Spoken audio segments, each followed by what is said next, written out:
Visto de trabalho gratuito. Se você quer saber se você é elegível e como que funciona o procedimento para você tirar esse visto, assista o vídeo a seguir e fica até o final.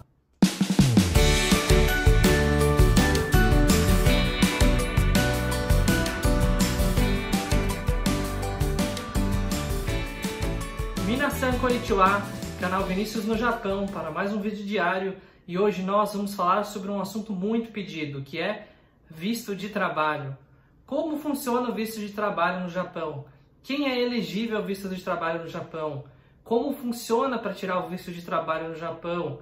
Quanto tempo demora para esse visto sair? Como funciona todo o processo? No vídeo de hoje nós vamos falar detalhe a detalhe de todo o processo para você conseguir tirar esse visto de trabalho, ok? Então vamos lá. Então, primeiro, antes de mais nada, vamos fazer uma explicação geral aqui um pouco sobre algumas considerações que são importantes vocês saberem com relação ao visto de trabalho, tá? A primeira delas é com relação à questão da elegibilidade. Então, no final das contas, quem pode tirar o visto de trabalho no Japão e quem não pode?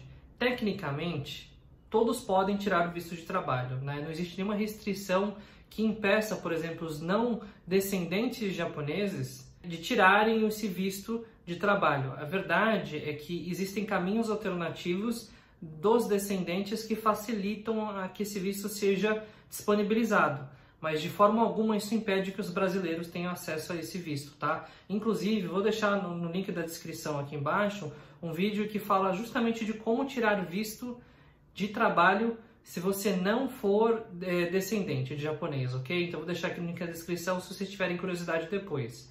Então vamos lá. Então tecnicamente não depende do fato de você ser descendente ou não descendente para você poder tirar o visto de trabalho, tá? Então essa é a primeira condição aqui que é importante comentar. Caso você seja descendente, no entanto, existe uma condição que se você for, por exemplo, de segunda ou terceira geração de japoneses, então se você for filho e neto de japonês, ou Nisei Sansei, você consegue ter esse visto de forma muito mais facilitada, tá?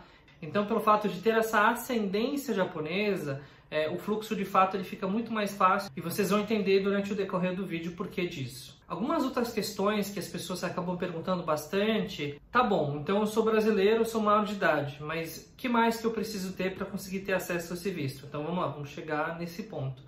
Teoricamente, quando diz respeito à questão da idade, não existe nenhuma restrição de idade, mas a gente sabe que visto de trabalho, ele atende a que a gente chama de população economicamente ativa, tá? Então, que envolve o pessoal que basicamente está entre 18 e 45 anos, tá? Essa faixa de idade é a faixa de idade que hoje manda mais de 95% da população a trabalho dos brasileiros no Japão.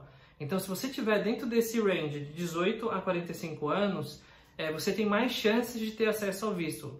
Eu já vi vistos de 50 anos, 55 anos, 60 anos saírem, já sim, com certeza. Mas isso não é tão comum, tá? Até porque grande parte da mão de obra de brasileiros que vai para o Japão vão trabalhar em serviços em que existe escassez dentro do Japão, né? Então, o setor de fábricas, por exemplo, é um deles, que exige que a mão de obra seja mais jovem, tá? Até porque atualmente está trazendo mão de obra muito jovem do Vietnã, da China, de outros países asiáticos, né? Em torno de 23, 24 anos. Então, apesar de não existir um limite técnico de idade, as maiores chances de fato estão entre quem tem 18 a 45 anos. Essa é a minha opinião. Além disso, com relação à questão do Nihongo, ou japonês, qual que é a proficiência necessária para você conseguir ter acesso às oportunidades de emprego? Na verdade, aqui depende um pouco, tá? Se você for descendente, se for trabalhar em fábrica, o Nihongo ele não é exigido, ok? Então você não precisa falar Nihongo se você for Nisei ou Sansei, tá? Isso é o padrão, tá? Nos últimos 40 anos tem sido dessa forma e ainda após a epidemia, teoricamente, isso não deve mudar tanto. Agora, se você não for descendente, ou seja, se você for brasileiro sem descendência japonesa, e você quiser trabalhar no Japão, provavelmente o Nihongo ele vai ser exigido, tá? E por quê? Porque você vai trabalhar no setor de serviços, você vai trabalhar em lugares que exigem que você se comunique com maior frequência, tá? Então exige muita questão do Nihongo, às vezes o nível 2, que é o nível mais avançado, o nível 3, que é o intermediário. É muito comum ter essa exigência. A única exceção, que eu já falei em outro vídeo, é geralmente os setores de tecnologia da informação, que se você falar inglês, por exemplo, já é suficiente, tá? Então, alguns cargos de engenharia e tecnologia da informação, você não precisa de Nihongo também, embora seja algo desejável, tá? E muitos dos brasileiros que vão para o Japão, que não tenham, digamos assim, o Nihongo avançado, ele acaba indo ainda com uma proficiência de japonês, ok? Outro ponto importante, e isso teoricamente não abrange todos os brasileiros, mas uma das coisas que é importante ressaltar é que você não pode ter nenhum antecedente criminal, nem no Japão, nem no Brasil, tá? Então, se você já passou pelo Japão, se você já foi condenado por um crime, você não tem nenhuma chance de ser aprovado no processo, tá? Já descarta completamente as possibilidades, porque o Japão é muito rigoroso para pessoas que cometem crimes e são condenados, independente de qual seja o crime, tá?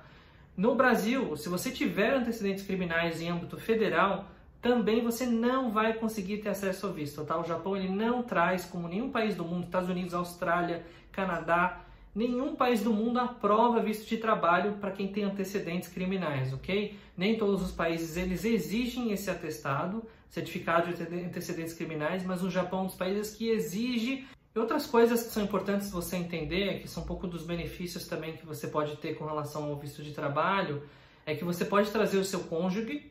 Então, por exemplo, se você for descendente e o seu cônjuge for brasileiro ou brasileira, você pode trazê-lo ou trazê-la sem nenhum problema, tá? Ela, inclusive, ou ele pode ter acesso ao visto de trabalho como você, tá? Você também pode trazer seus dependentes como crianças, não importa a idade, tá? Então, realmente, isso é um grande benefício e que é oferecido, né, nos vistos de trabalho.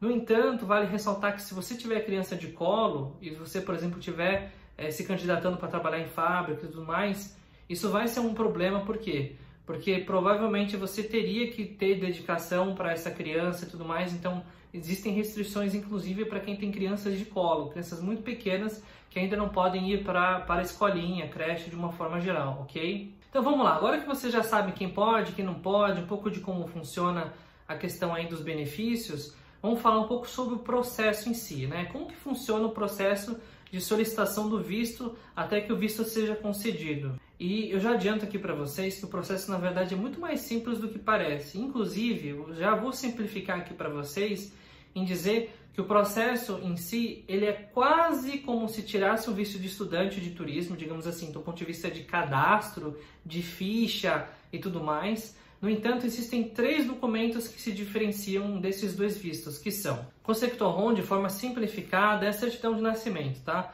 Somente os cidadãos japoneses têm o Kosekito-hon, tá? Então, seria parte de fato do japonês da sua família. Essa certidão de nascimento, ela é gratuita, praticamente, ela custa um valor simbólico aí de 500, 600 ienes.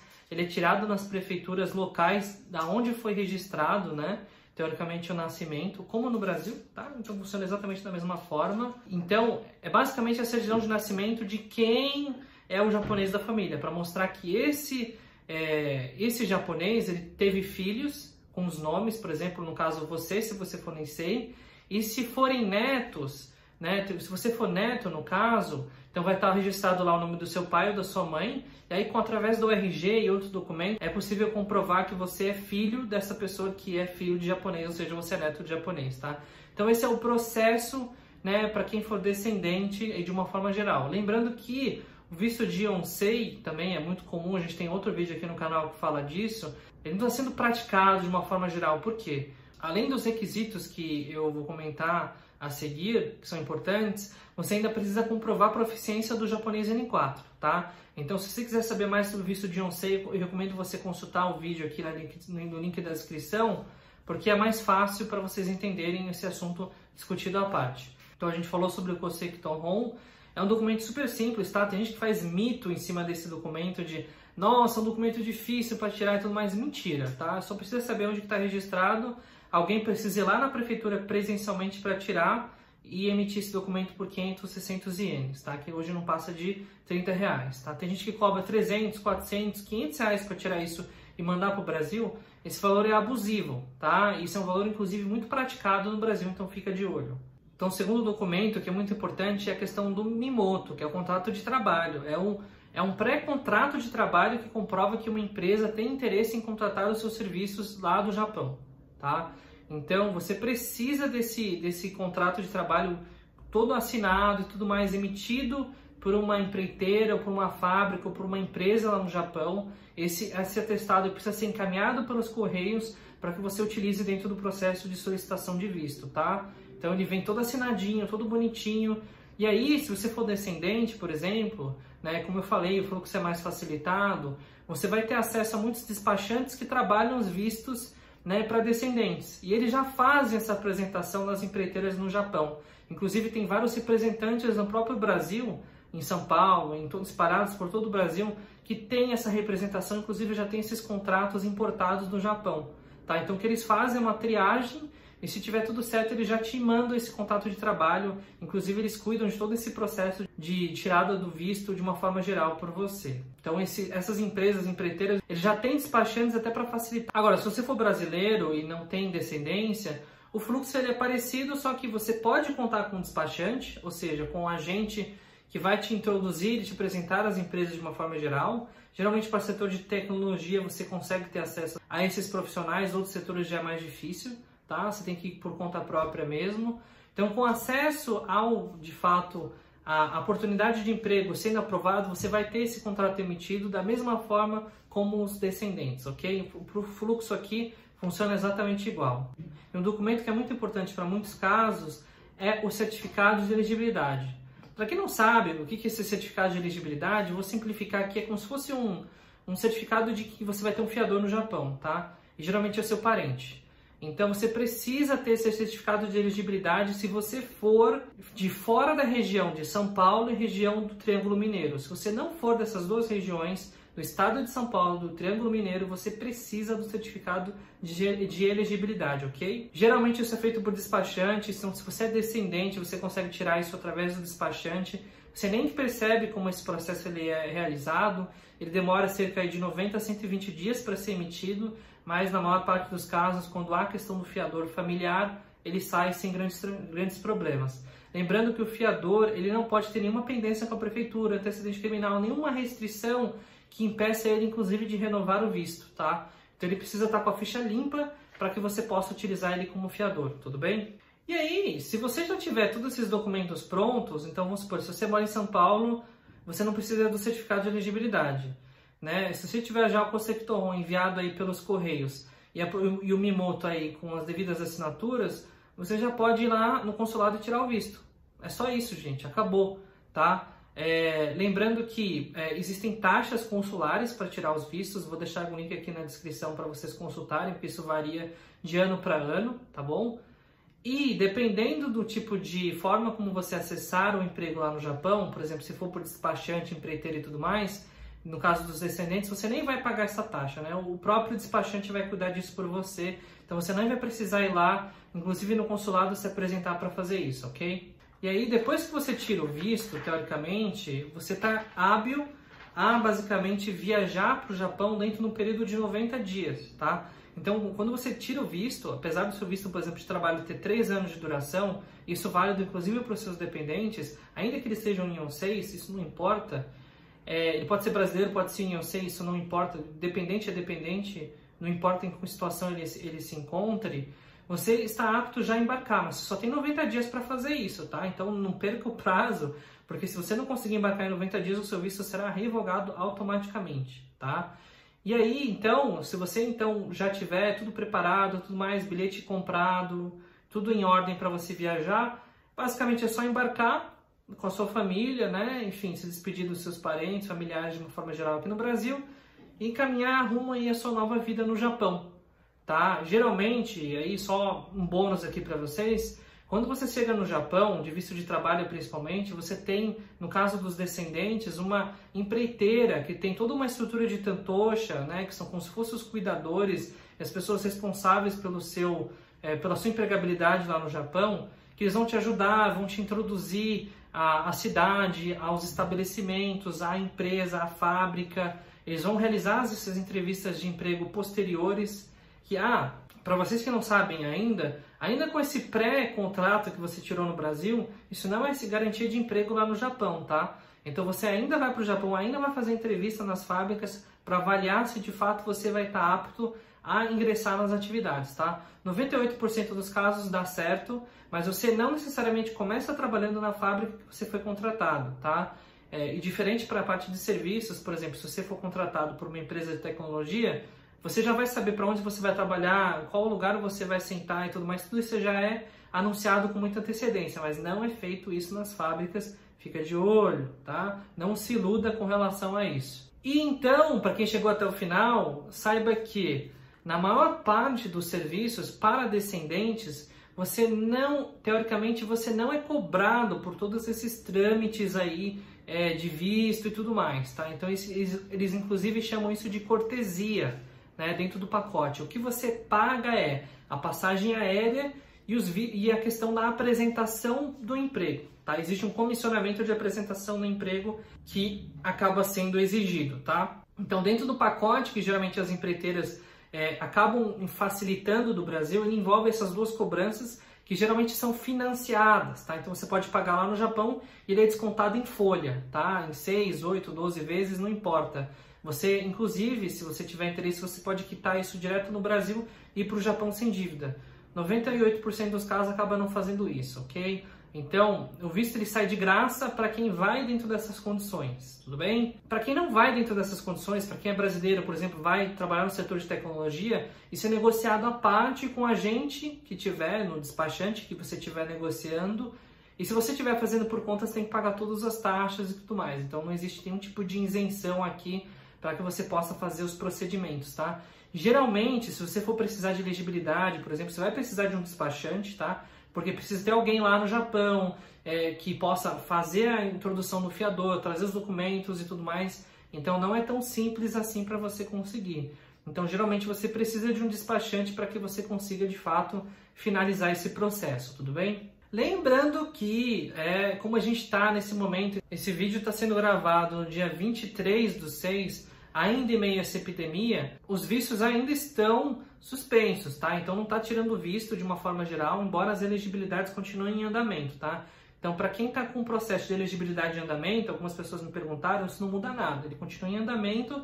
A única questão é que quando você estiver com tudo pronto, você não vai conseguir tirar o visto porque o visto não está sendo processado no momento. Tá? Da mesma forma que todas as propostas de emprego que você tinha, que você tem, provavelmente elas vão ser revogadas por conta da pouca disponibilidade, da baixa disponibilidade no Japão, tudo bem?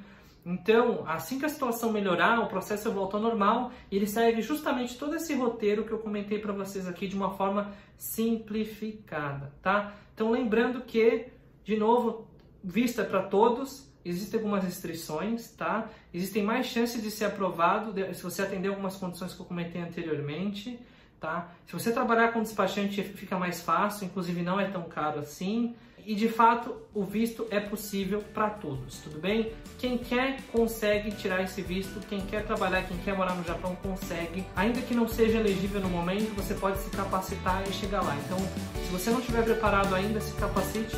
Com certeza você vai ser capaz de se juntar a milhares de brasileiros que moram no Japão e que não são descendentes também, ok? E por fim, a gente vai chegando até o final do nosso vídeo. Se você gostou, já deixa o seu like, senta o dedo no like aqui, comenta, já deixa a sugestão de pauta para os próximos vídeos. Se inscreva no canal se você não for inscrito, compartilhe com todos os seus amigos brasileiros que moram no Brasil e aqueles que moram no Japão e que não conhecem a respeito desses procedimentos, tudo bem? A gente vai ficando por aqui.